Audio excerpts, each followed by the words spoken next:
So let's talk about the structure of that track. So you can see right in the beginning or right in the overview that we have this intro part here again. We have the main part.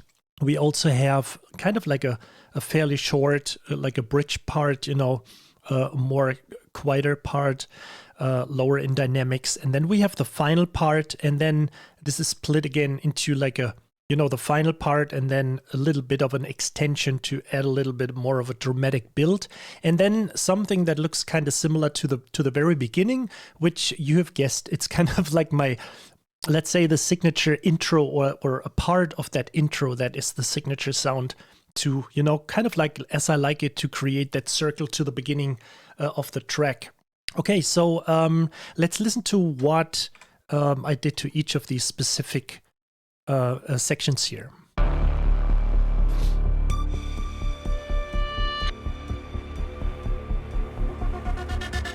So until then, you have the section that basically indicates like one, or let's say the playing that signature bit once. Okay, so now on the next part, it's just a repetition, but changing a little bit something. Let me just make this a little bit bigger. This file, it's a little bit higher. So basically it's the same. You got like a specific pitch here, then it goes up a little bit here. And then basically this entire thing is this same part again with just adding a few more things. So let's play this again here.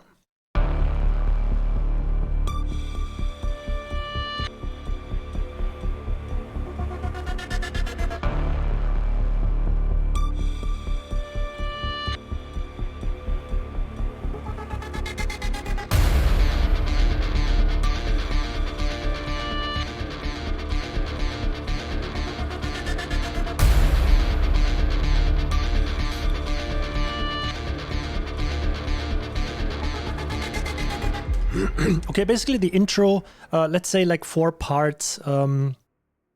It's like 8 bars here for the first part, and then the second part again 8 bars.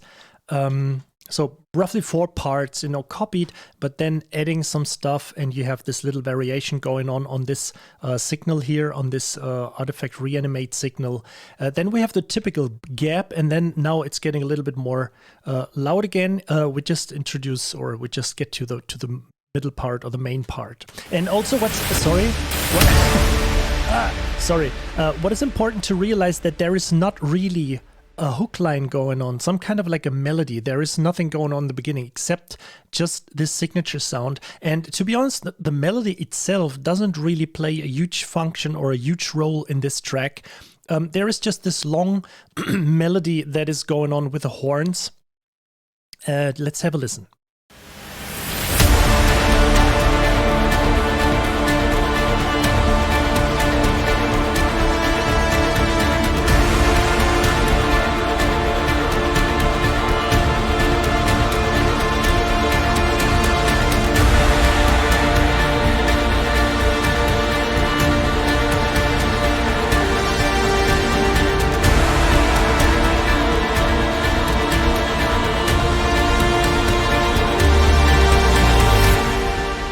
And now we basically have this same part again, but with more elements added. There is the choir, some additional percussions coming in.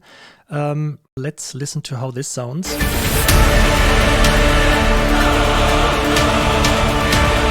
as you can hear right now, the horn basically stays in this melody. You can see right above here that it's the same notes as here, and that there is a little bit of stuff changing. Not really, but slightly. And then you have the choir functioning as some kind of like a counter melody, not really like counter, but it just creates some additional melody in between that makes the horn a little bit more interesting, because the choir moves a little bit more fast. The horns stay in that long and, you know, kind of like, you know, appear to be mighty and just slow moving, while the choir moves a little bit more fast.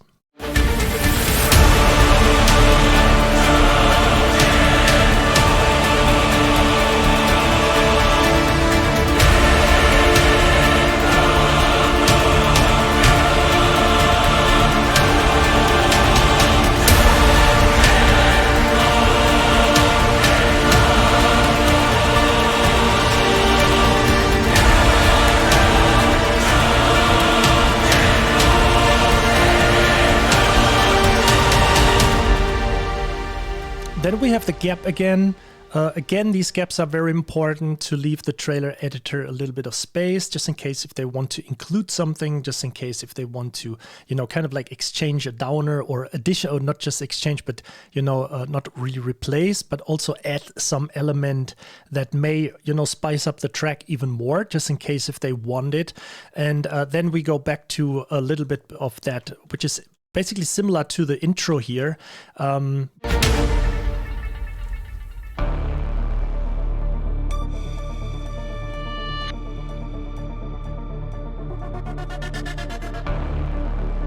Kind of like that signature bit again, and then we get this rise. Another gap here, and going to the final part.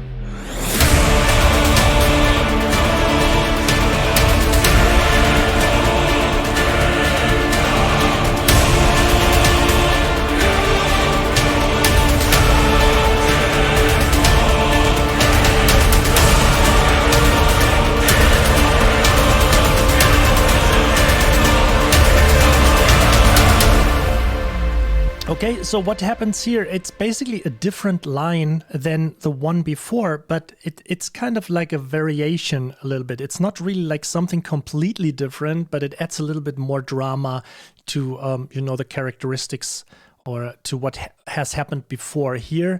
It gets a little bit more dramatic. Also, the choir melody changes, but all the elements are exactly like the ones we have used here. So we basically change the melody, the vibe a little bit, make it more dramatic by keeping the same parts working. It could also be, you know, I could have gone different in saying like I keep the melodies, but use different parts, additional, or replace entire string parts, synth parts, as we, for example, did on the Two Steps from Hell tracks. Yes, so we did it a little bit different here, and to just have the same elements going on here, and changing the melody, make it a little bit more dramatic, then going down into that huge ending, or into that huge, you know, like dive down again, and then rising for the last dramatic ending.